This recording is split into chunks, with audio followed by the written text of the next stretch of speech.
राजू की अभी 2 दिन पहले ही शादी हुई थी। उसकी पत्नी का नाम रिझा था। रिझा के पैरों का अभी महावर भी नहीं छूटा था कि राजू उसे लेकर जयपुर चला गया। जयपुर में उसका खुद का बड़ा बंगला, लग्जरी कार और नौकर चाकर थे। सबको यही पता था कि राजू एक प्राइवेट कंपनी में जॉब करता था। राजू प्राइवेट जॉब से इतना पैसा कमाता था कि वह राजशाही जीवन जीता था। वह अपनी नई नवेली पत्नी से बहुत प्यार करता था। उन दोनों में इतना प्यार था कि जैसे लगता था कि वह दुनिया के इकलौते पति पत्नी हों। राजू की लुभावनी शक्ल सूरत और संस्कार पर रिझा अपना तन मन धन सब कुछ उस पर न्यौछावर कर चुकी थी। रिझा मिडिल क्लास फैमिली से थी, फिर भी उसके पिता ने राजीव को खूब सारा दहेज दिया था। 4 लाख कैश और 20 तोला सोना और घर का सारा सामान दिया था, क्योंकि रिझा घर की इकलौती और लाडली बेटी थी। राजू और रिझा अपनी नई शादीशुदा जिंदगी का खूब मज़ा ले रहे थे। राजू सुबह लेट ऑफिस जाता और शाम को जल्दी घर आ जाता। वह रिझा के साथ खूब समय बिताता था। उनकी शादी को 1 महीने का समय बीत चुका था। सब कुछ ठीक ठाक चल रहा था, लेकिन एक दिन राजू ऑफिस के लिए घर से निकला और 2 घंटे बाद ही घर वापस आ गया। तो रिझा ने उससे पूछा कि जल्दी घर क्यों आ गए, ऑफिस में काम कम था क्या? राजू कुछ समय मौन रहा और फिर बोला कि मेरी नौकरी चली गई। तुम मेरे लिए कुलच्छनी बीबी हो। तुमसे शादी करते ही मेरी नौकरी चली गई। इतना बोलते बोलते राजू का चेहरा गुस्से से लाल हो गया और वह रिझा पर जोर जोर से चिल्लाने लगा। रिझा चुपचाप उसके गुस्से का शिकार हो रही थी। अब उसे विश्वास नहीं हो रहा था कि जो मुझसे इतना प्यार करते थे, मेरी हर बात मानते थे, चेहरे पर हमेशा मुस्कान रहती थी, वो इतना गुस्सा भी कर सकते हैं। इधर राजू का मुंह बंद नहीं हो रहा था।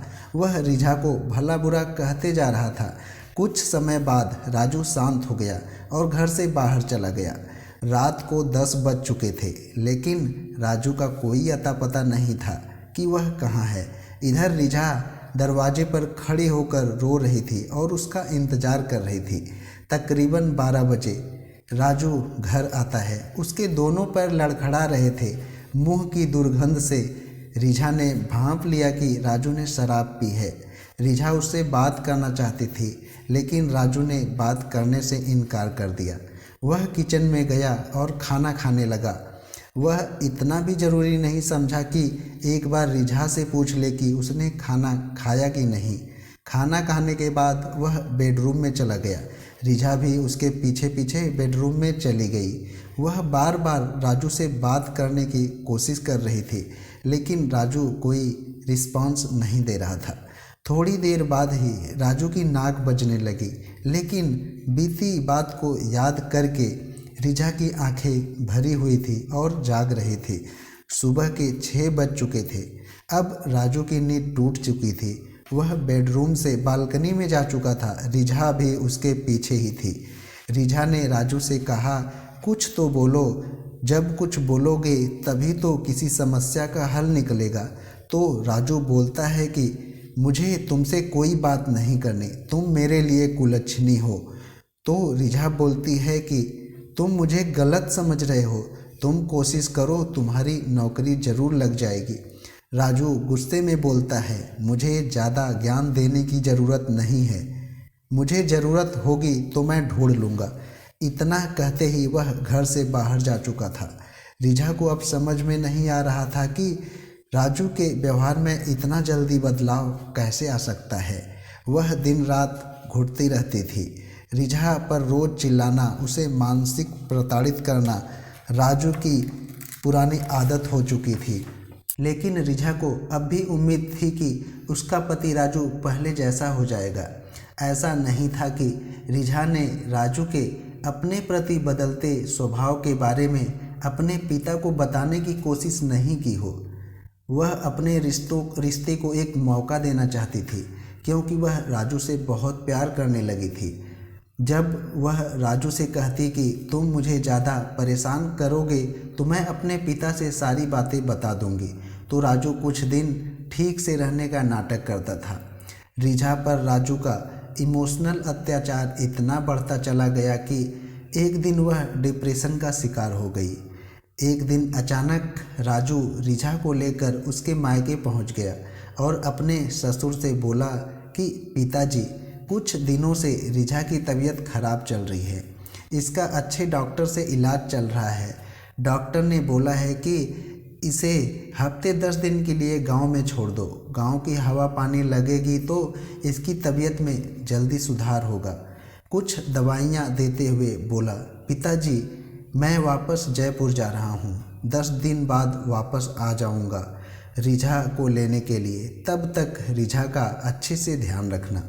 राजू के चेहरे पर झलकते भोलेपन की वजह से रिझा के पिता ने आंख मूंद कर उसकी बातों पर भरोसा कर लिया। अब क्या था, राजू वापस जयपुर चला गया। 10 दिन के बजाय 15 दिन बीत गए थे। राजू का कोई अता पता नहीं था। रिझा के पिता फ़ोन करने की कोशिश की, लेकिन राजू का मोबाइल नंबर बंद बता रहा था। अब उनको दाल में कुछ काला दिखने लगा था। सबसे पहले उन्होंने रिझा को एक अच्छे डॉक्टर के पास ले गए और उसका इलाज शुरू करवा दिया। लेकिन धीरे धीरे 1 महीना गुजर चुका था, लेकिन राजू का अब तक कोई फ़ोन नहीं आया और ना ही वो खुद आया रिझा को लेने के लिए। फिर एक दिन रिझा के पिता बस पकड़कर जयपुर राजू के घर पहुंच गए। उन्होंने गेट पर लगी घंटी को दबाया तो एक बूढ़ा आदमी गेट खोलता है। तो रिझा के पिता उनसे पूछते हैं, यह तो राजू का घर है, आप कौन हैं? तो वह बूढ़ा आदमी बोलता है कि राजू ने यह बंगला 1 महीने पहले ही मेरे बेटे को बेच दिया है। अब राजू कहाँ पर रहता है मुझे नहीं पता। रिझा के पिता बहुत निराश हो जाते हैं और गांव वापस आ जाते हैं, लेकिन पता नहीं क्यों उन्हें लगता था कि राजू जल्दी ही वापस आ जाएगा रिझा को लेने के लिए। समय बीतता गया और रिझा की तबीयत भी समय के साथ ठीक होती चली गई। अब रिझा को समझ में आ चुका था कि राजू उसे धोखा दे रहा था, उसके इमोशन और जिस्म के साथ खेल रहा था।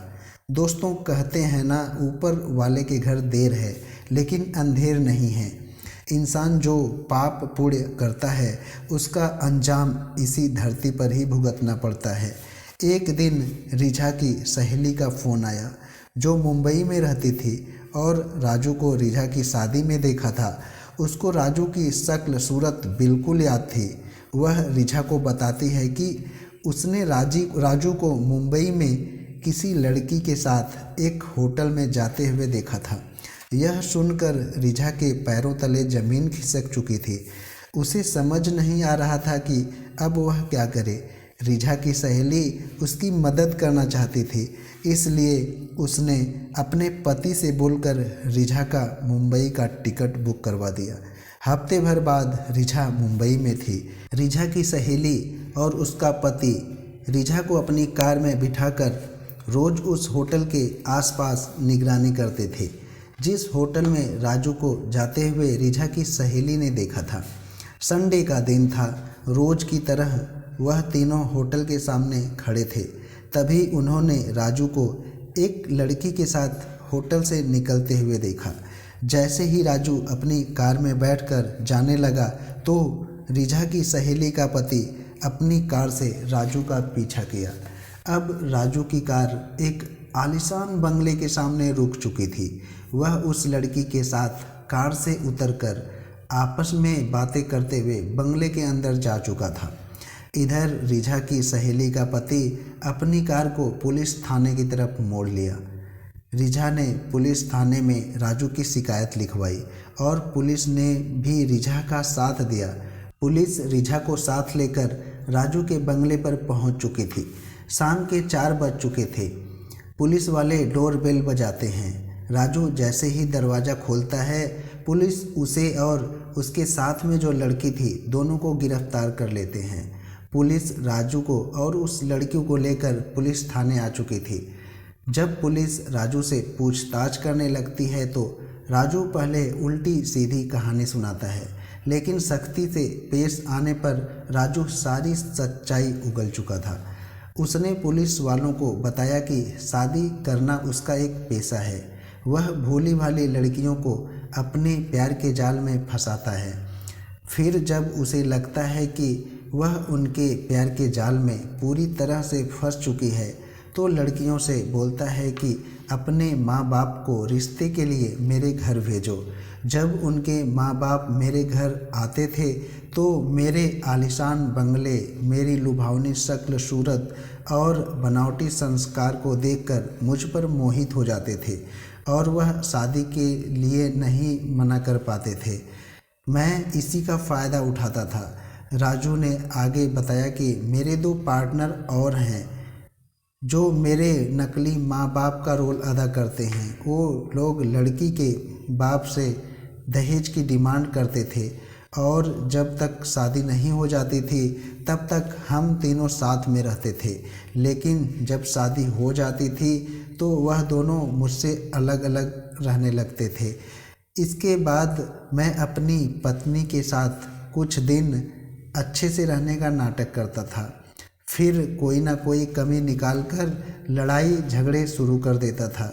मैं अपनी पत्नियों पर इमोशनल अत्याचार तथा किसी न किसी बहाने मैं उनको स्वीट पॉइजन दिया करता था जिससे वह डिप्रेशन में चली जाती थी। फिर मैं उनसे पीछा छुड़ाकर एक नए शहर में नए शिकार के लिए निकल जाता था। जैसे ही यह खबर टेलीविज़न और न्यूज़पेपर में आई, 2-4 और लड़कियां जो उसका शिकार हुई थी सामने आई और उन्होंने अलग अलग पुलिस थानों में राजू की शिकायत लिखवाई। पुलिस ने जिस लड़की को राजू के साथ गिरफ्तार किया था वह भी राजू का एक नई शिकार थी। उस लड़की ने रिझा को धन्यवाद बोला और उसने भी पुलिस थाने में राजू की शिकायत लिखवाई। अब राजू और उसके दोनों पार्टनर को फांसी की सज़ा सुनाई जा चुकी थी। दोस्तों, आज की कहानी में बस इतना ही। अगर आपको यह कहानी पसंद आई है तो इसको लाइक, शेयर और कमेंट ज़रूर करिएगा और चैनल को पहली बार देख रहे हैं तो चैनल को सब्सक्राइब भी करिएगा।